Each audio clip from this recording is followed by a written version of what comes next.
हुकूमत पैगाम ये देना चाहती है कि अपनी वहशी अक्सरियत से कानून बनाएंगे। अगर ये 3 बिल कानून बन जाएंगे तो अपोजिशन की आवाज़ नहीं के बराबर इस ऐवान में हो जाएगी। और इस आईनी तरमीमी बिल को अगर आप हदबंदी बिल के साथ पढ़ेंगे तो आबादी की बुनियाद पर सीट दी जाएगी। जिसकी आबादी ज़्यादा होगी उनको ज़्यादा सीटें मिलेंगी, जिनकी कम होगी उनको कम मिलेगी।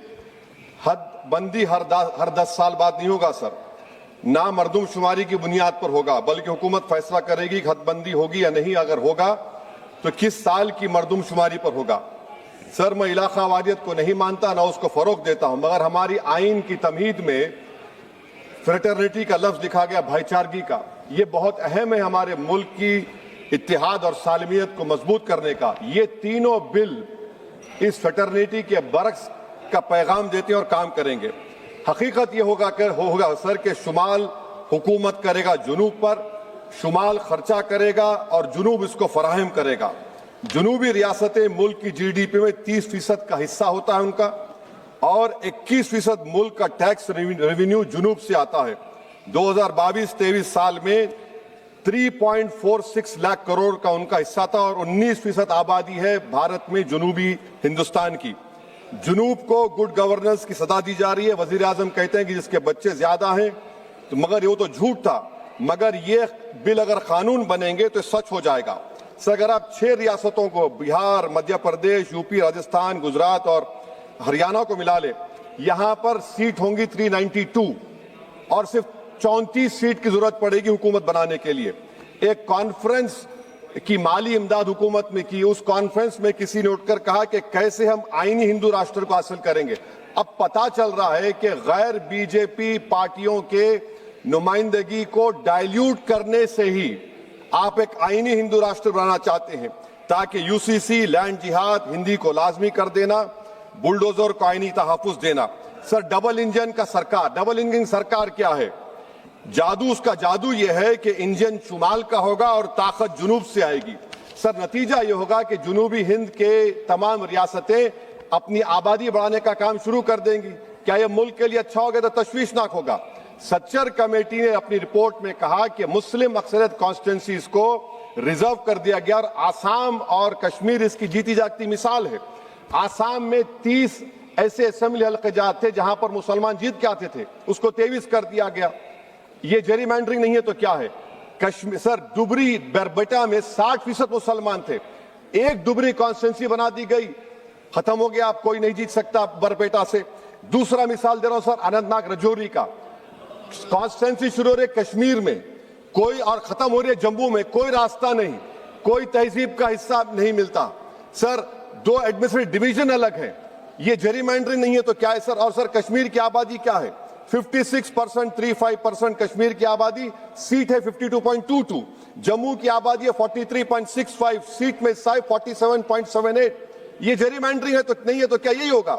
सर, मुस्लिम अकलियत को तो बीजेपी टिकट नहीं देती, रिजर्वेशन दूर की बात, मगर क्या यह मुल्क के मफाद में है कि इस ऐवान में 18 करोड़ की आबादी के सिर्फ 4% MP जीत कर आएंगे? ये आपकी मुल्क से मोहब्बत है? ये राष्ट्रवाद होगा कि 18% सिर्फ 4% आएंगे जीत कर? आप फैसला कर लीजिए। ट्रेजरी बेंचेस को सोचना है, अगर वो भारत से मोहब्बत करते हैं तो तशवीशनाक बात है। अगर बिल कानून बनेगा तो फिर आप भूल जाइए, यहां पर तो और कम हो जाएंगे। तो मैं ये आपको बताना चाह रहा हूं सर कि मुस्लिम अकलियत को SIR से, रायदही से, हक रायदही महरूम कर दिया जा रहा है, बुलडोजर से बेघर कर दिया जा रहा है, और हदबंदी से इनकी सियासी आवाज को खत्म करने का मंसूबा है। सच्चाई ये है सर, मुस्लिम वोट की जरूरत बीजेपी को उसको खतरा समझती, सेकुलर पार्टीज ये समझती हैं कि हमको पूछना ही ना पड़े, और हम बार बार पुकार कर कहते हैं कि जमहूरियत को मजबूत करो, सिर्फ वोट डालने वाले मत बनो, वोट लेने वाले बनो, क़यादत बनाओ। मगर ये सब चीजों का आप देख रहे हैं कि बीजेपी इसको खत्म करना चाहती है। सर, भारत क्या है? भारत एक यूनियन ऑफ स्टेट्स है, सिर्फ शुमाली रियासतें नहीं है, जुनूब की रियासतें नहीं है, मशरिक नहीं है, मगरबी रियासतें हैं, नॉर्थ ईस्ट है। तो ये इस मुल्क की डाइवर्सिटी, इसकी ताकत है जो ये 3 बिलें खत्म करना चाहती है। मेरी तजवीज क्या है सर? कनाडा का फार्मूला अपनाया जाए, कनाडा में ग्रैंडफादर क्लॉज को अपनाया जाए, रियासत की सीट आबादी पर मुनस्सिर नहीं होगी। Sir, remove the money bill veto from Lok Sabha, let the house of states have an equal voice in how legislation is passed, KM Panikkar, member of SRC, recommended the Rajya should be reformed. Sir, मैं इस हुकूमत को warn कर रहा हूं, हदबंदी एक ऐसा जख्म होगा जो कभी नहीं भरेगा। ये जख्म हमेशा रहेगा और कहीं खुदा ना खास्ता मुल्क को कमजोर ना कर दे। हुकूमत सिर्फ अपने सियासी लालच को हासिल करने के लिए मुल्क के इत्तेहाद को पारा पारा करने की कोशिश कर रही है। मैं हमेशा अक्सरियती हुक्मरानी का मुखालिफ रहा हूं, चाहे जबान और मजहब की बुनियाद पर हो। मुल्क को अगर विकसित भारत बनाना है तो हर शहरी की आवाज को कबूल किया जाना इस मुल्क को चलाने के लिए। सर, जुनूब की रियासतों के लिए एक ऑप्शन चॉइस है 2011 होगा तब भी हम सीटें लोग खो देंगे। अगर 2026 का होगा तो कैश 22 सिचुएशन होगा। तो मैं हुकूमत से अपील करता हूं आपके जरिए से कि हमारे वजीर आला ने जो तजवीज पेश की रेवंत रेड्डी ने कि हाइब्रिड मॉडल 2 क्या है, वो 40% की सीटें आबादी पर, 40% इकोनॉमिक परफॉर्मेंस पर और 20% फेडरल बैलेंस को। मैं हुकूमत से ये डिमांड करता हूं कि मुसलमानों को, ओबीसी को और जुनूबी रियासतों को एलिनेट मत करिए, ये मुल्क के मफाद में नहीं है। सर, वजीर दाखिला अमित शाह ने अपने इंटरवेंशन में कहा कि तेलंगाना में 25 सीट होंगी।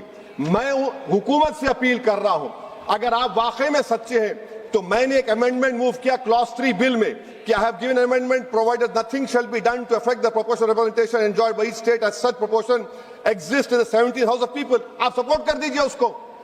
देखिए सर, अगर कोई मंत्री यहां पर कुछ बोलता है तो मैं, अगर वादा पूरा नहीं होता तो मैं ब्रीच ऑफ प्रिविलेज डालूंगा, मगर कानून की बात हो रही है, आप लिखते क्यों नहीं कानून में?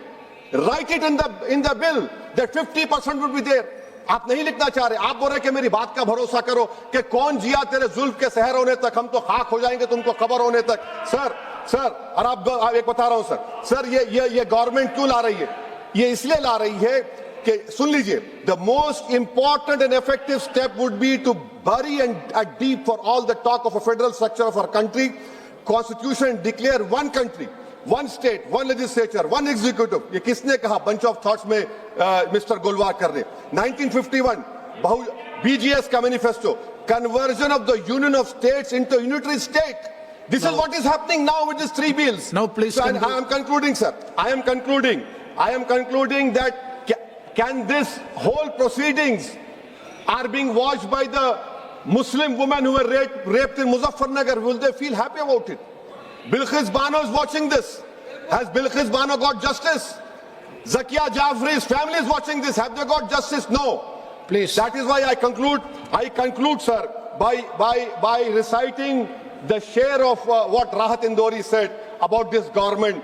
जहां से गुजरो धुआं बिछा दो, जहां से गुजरो धुआं बिछा दो, जहां भी पहुंचो धमाल कर दो। तुम्हें सियासत ने हक दिया है, हरी जमीन को लाल कर दो। अपील भी तुम, दलील भी तुम, गवाह भी तुम, वकील भी तुम, जिसे भी चाहो हराम कह दो, जिसे ही चाहो हलाल कर दो। मैं वार्न कर रहा हूं सर, आपके पास मेजॉरिटी नहीं है, ये मत करिए, मुल्क को कमजोर करने की हरकत होगी। शुक्रिया सर। धन्यवाद श्री हनुमान बेनीवाल जी। सभापति महोदय, निशिकांत जी 352 गुरु गोलवरकर जी का नाम लिया सर, बंच ऑफ थॉट का नाम लिया। मैं उनकी जानकारी के लिए बता दूं कि बंच ऑफ थॉट को गुरु गोलवरकर जी ने 1960 में खुद ही खत्म कर दिया था। उन्होंने कहा था इस किताब से मेरा कोई लेना देना नहीं है। यस, हनुमान बेनीवाल जी, यस सर। नहीं, उन्होंने खुद ही कह दिया था, उन्होंने मना कर दिया था सर। और हनुमान बेनीवाल जी प्लीज। तो बिठाओ साहब। सभापति महोदय, सबसे पहले मैं आपको धन्यवाद दूंगा कि आपने मुझे सदन में आज संविधान 121